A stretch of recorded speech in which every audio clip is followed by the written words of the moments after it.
అక్షరశ్రీ కాలేజీలో ఎగ్జామ్ జరుగుతున్నాయి సార్. మన ఫస్ట్ లాంగ్వేజ్కి ఏం జరిగిందంటే 20 minutes లేట్గా ఇచ్చారు పేపరు, కానీ 20 minutes అర్లీగా తీసుకున్నారని పిల్లలందరూ కంప్లైంట్ ఇస్తే మేము పేరెంట్స్ వచ్చాం సార్. అదే మాట మేము పోయి అక్కడ లోపల ఉన్న ఇన్విజిలేటర్ని అడిగితే ఎవరు చెప్పినారు మీకు అంత ఫాల్స్ న్యూస్ ఇది, కాబట్టి సీసీ కెమెరా ఉన్నాయి, సీసీ కెమెరా చూపిస్తామన్నారు సార్. సరే చూపించండి అంటే మాకు ఇప్పుడు టైం లేదు, మీరు ½ an hour లేట్ రండి, తర్వాత రండి మేము చూపిస్తాము అని మమ్మల్ని యాష్ చేసి బయట దొబ్బుతున్నారు. అంతలోపల పోలీసు వచ్చారు, వాళ్ళు కూడా సార్ వెళ్ళిపోండి దయచేసి అని వాళ్ళు కూడా దొబ్బినారు. సరే అది ఏదేమైనా కానీ పిల్లల భవిష్యత్తు మీద ఇది ఎఫెక్ట్ పడుతుంది, కాబట్టి వాళ్ళకు న్యాయం చేయాలని మీరు మీడియా ద్వారా పై అధికారుల దృష్టికి తీసుకెళ్ళి వీళ్ళకు న్యాయం చేయాలని కోరుతున్నాం సార్. అలాగే ఇప్పుడు టైం షెడ్యూల్ 9 to 12 సార్.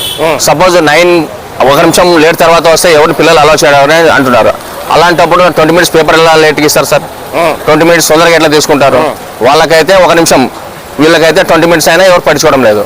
అది అడిగితే మమ్మల్ని దబాయిస్తున్నారు ఇక్కడ లోకల్ సిబ్బంది. లోపల కూడా వాళ్ళే అంతా ఇన్విజిలేటర్ అంతా లోకల్ అక్షరశ్రీ కాలేజ్ వాళ్ళే ఉన్నారంట. దాని నుంచి ఏమవుతుందంటే వేరే కాలేజ్ దెబ్బ కొట్టాలని వాళ్ళ లోకల్ పాలిటిక్స్ నుంచి వాళ్ళ పిల్లలు వేరే కాలేజ్ పిల్లల్ని వాళ్ళ భవిష్యత్తు దెబ్బతీస్తున్నారు. ఇది తప్పు సార్. ఇది Aksharasri junior college, SKD colony.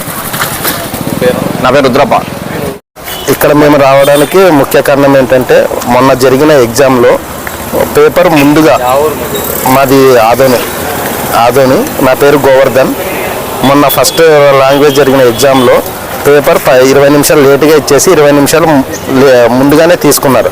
దానివల్ల పిల్లలు చాలా సఫర్ అవుతున్నారు. సో వాళ్ళకి గవర్నమెంట్ ఇచ్చిన టైం షెడ్యూల్ ప్రకారం 9 to 12 ఉంది. సో ఆ షెడ్యూల్ ప్రాపర్గా వాళ్ళు మెయింటైన్ చేయట్లేదు. ఇప్పుడైనా కానీ ప్రాపర్గా మెయింటైన్ చేయాలనేసి మేము కోరుకుంటున్నాము.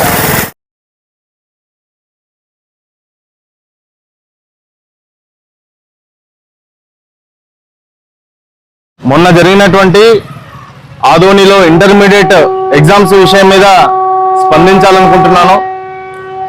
నేను యూట్యూబ్ న్యూస్ ఛానల్స్ ద్వారా తెలుసుకున్నది ఏంటంటే ఇంటర్మీడియట్ చదివే పిల్లల యొక్క తల్లిదండ్రులు న్యూస్ ఛానల్ ద్వారా ఒక విషయాన్ని తెలియజేసినారు. మొన్న జరిగినటువంటి ఇంటర్మీడియట్ ఎగ్జామ్ ఆదోని అక్షరశ్రీ కాలేజీలో 9 నుంచి 12 గంటల వరకు జరగాల్సినటువంటి 3 గంటల ఎగ్జాము 9 గంటల 20 నిమిషాలకు ప్రారంభమయ్యి 11 గంటల 40 నిమిషాలకి పేపర్ త్వరగా తీసుకున్నారు. అంటే 20 నిమిషాలు ఆలస్యంగా మొదలయ్యి 20 నిమిషాలు త్వరగా తీసుకున్నారు. 40 నిమిషాల పాటు విద్యార్థులు వారి యొక్క సమయాన్ని కోల్పోయినారు అని తల్లిదండ్రులు ఆవేదన వ్యక్తం చేసినారు. ఈ విషయం మీద నేను స్పందించాలనుకున్నాను. మన రాష్ట్ర వ్యాప్తంగా ఇంటర్మీడియట్ ఎగ్జామ్స్ జరుగుతూ ఉంటే అధికారులు ముందుగానే చెప్పినారు, గంట ముందుగా రండి. ఆదోనిలో 9 సెంటర్లను కేటాయించినారు. విద్యార్థులు ఖచ్చితంగా గంట ముందుగా రండి అంటే విద్యార్థులు తమ సమయపాలనకు అనుసారంగా గంట ముందుగా వచ్చినారు. కానీ లోపలికి పోయిన తర్వాత 20 నిమిషాలు ఆలస్యంగా ఇచ్చినారు. ఆల్రెడీ విద్యార్థులు చదువుకుని స్ట్రెస్లో ఉండి ఉంటారు. మళ్ళీ 20 నిమిషాలు లేట్ కావడం వల్ల మరింత ఒత్తిడికి లోనై మార్కులు తగ్గేటువంటి అవకాశం ఉంది. నేను డిమాండ్ చేస్తూ ఉన్నాను, ఏదైతే మొన్న జరిగినటువంటి ఇంటర్మీడియట్ మొదటి ఎగ్జామ్ హిందీ, తెలుగు, ఉర్దూ, సాంస్క్రిట్ లాంటి లాంగ్వేజ్ ఎగ్జామ్ జరిగింది. ఆ ఎగ్జామ్ను మరొకసారైనా కండక్ట్ చేయాలా, విద్యార్థులకు అవకాశం ఇవ్వాలా, లేని పక్షంలో గ్రేస్ మార్క్స్ని యాడ్ చేసి ఆ కళాశాలలో ఎగ్జామ్ రాసినటువంటి విద్యార్థులకు న్యాయం చేయాలని ఈ సందర్భంగా నేను డిమాండ్ చేస్తూ ఉన్నాను.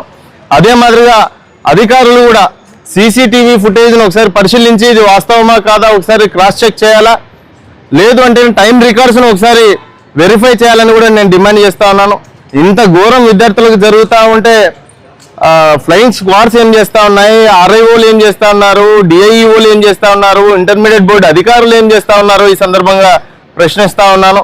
మరొకసారి ఆ కళాశాలలో జరిగినటువంటి మొదటి ఎగ్జామ్ మీద వెరిఫై చేసి విద్యార్థులకు న్యాయం చేయాలని నేను కోరుతా ఉన్నాను. ఒకవేళ నిర్లక్ష్యం జరిగి ఉండింటే ఆ కళాశాలకు సంబంధించినటువంటి సూపరింటెండెంట్ కావచ్చు, చీఫ్ ఎగ్జిక్యూటివ్ సూపరింటెండెంట్ కావచ్చు, లేదా దానికి సంబంధించిన ఎగ్జామ్ ఇన్ఛార్జ్ కావచ్చు, వాళ్ళ మీద చర్యలు తీసుకోవాలని నేను ఈ సందర్భంగా డిమాండ్ చేస్తున్నాను. Aduru Vijayakrishna, marketed vice chairman.